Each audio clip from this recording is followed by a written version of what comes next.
दूर नीले आकाश के नीचे, जहां बादलों की रोईली चादरें पहाड़ों को चूमती हैं, एक ऐसी दुनिया बसी थी जो किंवदंतियों और जादू से भरी थी।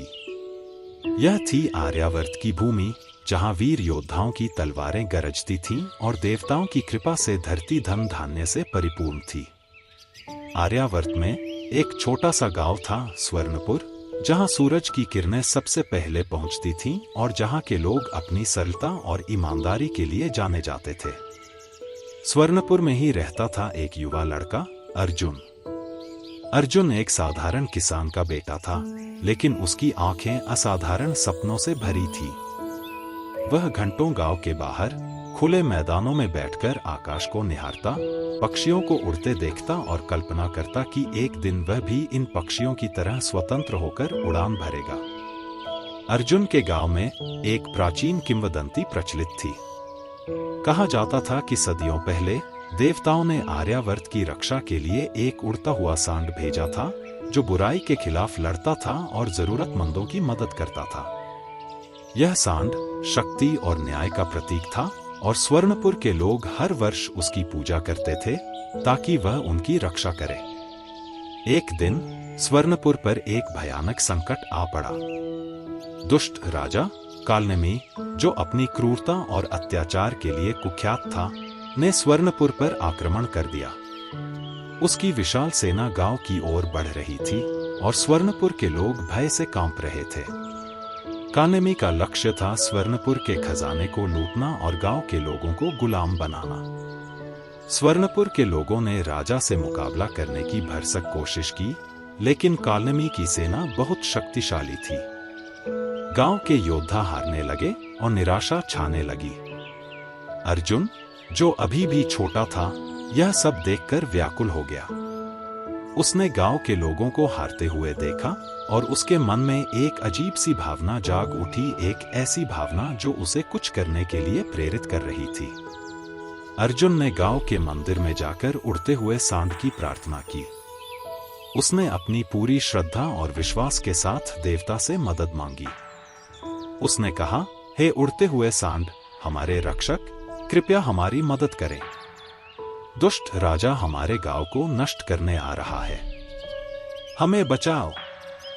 अर्जुन की प्रार्थना सुनकर आकाश में एक तेज रोशनी चमकी, एक गर्जना सुनाई दी और फिर सभी ने देखा एक विशाल सांड, जिसके शरीर पर सुनहरी रोशनी जगमगा रही थी, आकाश से नीचे उतर रहा था। यह उड़ता हुआ सांड था जिसकी किंवदंती स्वर्णपुर के लोगों ने सुनी थी। सांड के पंख विशाल थे और उसकी आंखें अग्नि के समान चमक रही थी। उसने अपनी शक्तिशाली आवाज में कहा, डरो मत स्वर्णपुर के लोगों, मैं तुम्हारी रक्षा करने आया हूं। कालनेमी की सेना सांड को देखकर भयभीत हो गई। उड़ता हुआ सांड आगे बढ़ा और उसने अपनी शक्तिशाली सींगों से कालनेमी की सेना पर हमला कर दिया। सांड ने अपने पंखों से हवा का एक बवंडर पैदा किया, जिसने कालनेमी के सैनिकों को उड़ा दिया। उसकी दहाड़ सुनकर दुश्मन कांप उठे।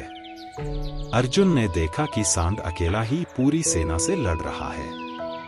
उसने गांव के लोगों को प्रोत्साहित किया और कहा, उठो स्वर्णपुर के योद्धाओं, यह हमारे साहस दिखाने का समय है। उड़ता हुआ सांड हमारे साथ है। अर्जुन की बात सुनकर गांव के लोग फिर से खड़े हो गए। उन्होंने अपनी तलवारें उठाईं और कालनेमी की सेना पर हमला कर दिया। उड़ते हुए सांड और स्वर्णपुर के योद्धाओं ने मिलकर कालनेमी की सेना को हरा दिया। कालनेमी अपनी हार देखकर भाग गया। स्वर्णपुर बच गया। स्वर्णपुर के लोगों ने उड़ते हुए सांड का धन्यवाद किया। उन्होंने उसकी पूजा की और उसे सम्मान दिया। उड़ते हुए सांड ने कहा, मैं हमेशा तुम्हारी रक्षा करूंगा स्वर्णपुर के लोगों। जब भी तुम्हें मेरी जरूरत होगी, मुझे याद करना और मैं तुम्हारी मदद करने आऊंगा।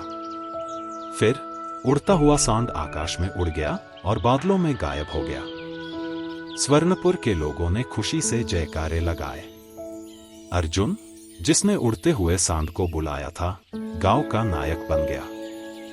लेकिन अर्जुन का रोमांच यहीं नहीं रुका। उड़ते हुए सांड ने अर्जुन को एक विशेष उपहार दिया था। उसे सांड से बात करने की शक्ति मिल गई थी। अर्जुन जान गया था कि सांड का नाम मेघदूत है और वह देवताओं का दूत है। मेघदूत ने अर्जुन को बताया कि आर्यावर्त में बुराई बढ़ रही है। कालनेमी हार मानने वाला नहीं था और वह और भी शक्तिशाली सेना जुटा रहा था। मेघदूत ने अर्जुन को एक भविष्यवाणी बताई कि एक दिन आर्यावर्त को बचाने के लिए अर्जुन को एक महान योद्धा बनना होगा। अर्जुन ने मेघदूत की बात मान ली। उसने फैसला किया कि वह आर्यावर्त को बचाने के लिए अपना जीवन समर्पित कर देगा। उसने मेघदूत से युद्ध की कला सीखी और वह एक कुशल योद्धा बन गया। मेघदूत ने उसे उड़ना भी सिखाया और अर्जुन सांड की पीठ पर बैठकर पूरे आर्यावर्त में घूमने लगा। अर्जुन और मेघदूत ने मिलकर कई गांवों को कालनेमी के अत्याचार से बचाया। उन्होंने गरीबों और जरूरतमंदों की मदद की और न्याय की स्थापना की। अर्जुन की वीरता की कहानियां पूरे आर्यावर्त में फैल गईं। लोग उसे मेघपुत्र के नाम से जानने लगे, मेघदूत का पुत्र। कालनेमी ने जब सुना कि अर्जुन इतना शक्तिशाली हो गया है तो वह और भी क्रोधित हो गया। उसने एक भयानक योजना बनाई अर्जुन को मारने की। कालनेमी ने एक विषैला बाण बनाया जो किसी को भी तुरंत मार सकता था। उसने अपने सबसे कुशल धनुर्धर को अर्जुन को मारने के लिए भेजा। एक दिन जब अर्जुन और मेघदूत एक गांव से गुजर रहे थे, कालनेमी के धनुर्धर ने उन पर हमला कर दिया। धनुर्धर ने विषैला बाण अर्जुन की ओर छोड़ा। मेघदूत ने बाण को देखा और उसने अर्जुन को बचाने के लिए अपनी पीठ आगे कर दी। बाण मेघदूत को लग गया। अर्जुन ने देखा कि मेघदूत घायल हो गया है और वह बहुत दुखी हुआ। उसने धनुर्धर को मार डाला, लेकिन वह मेघदूत को बचाने में असमर्थ था। मेघदूत ने अर्जुन से कहा, दुखी मत हो अर्जुन, मैंने अपना कर्तव्य निभाया है। अब आर्यावर्त को बचाने की जिम्मेदारी तुम्हारी है। मेघदूत ने अपनी अंतिम सांस ली और उसका शरीर सुनहरी रोशनी में बदल गया। अर्जुन अकेला रह गया था, लेकिन उसने हार नहीं मानी। उसने मेघदूत की यादों को अपने दिल में बसा लिया और उसने आर्यावर्त को बचाने का संकल्प लिया। अर्जुन ने आर्यावर्त के सभी योद्धाओं को इकट्ठा किया। उसने उन्हें कालनेमी के अत्याचार के बारे में बताया और उन्हें कालनेमी के खिलाफ लड़ने के लिए प्रेरित किया। अर्जुन की बातों से योद्धाओं में जोश भर गया और वे कालनेमी के खिलाफ लड़ने के लिए तैयार हो गए। अर्जुन की सेना कालनेमी की सेना से बहुत छोटी थी, लेकिन उसके योद्धा वीर और साहसी थे। अर्जुन ने अपनी सेना का नेतृत्व किया और उसने कालनेमी की सेना पर हमला कर दिया। युद्ध भयानक था, लेकिन अर्जुन और उसके योद्धाओं ने हार नहीं मानी। अर्जुन ने कालनेमी के साथ द्वंद्व युद्ध किया। दोनों वीर योद्धा थे, लेकिन अर्जुन में मेघदूत की शक्ति थी।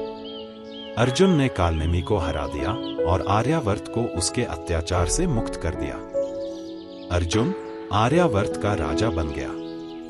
उसने न्याय और ईमानदारी से शासन किया और उसने आर्यावर्त को एक समृद्ध और शांतिपूर्ण भूमि बना दिया। अर्जुन को हमेशा मेघदूत की याद आती थी और वह हर वर्ष उसकी स्मृति में एक उत्सव मनाता था। अर्जुन की कहानी आर्यावर्त की किंवदंती बन गई। लोग उसे उड़ते हुए सांड के रक्षक के रूप में याद करते थे और वे हमेशा उसकी वीरता और साहस की प्रशंसा करते थे।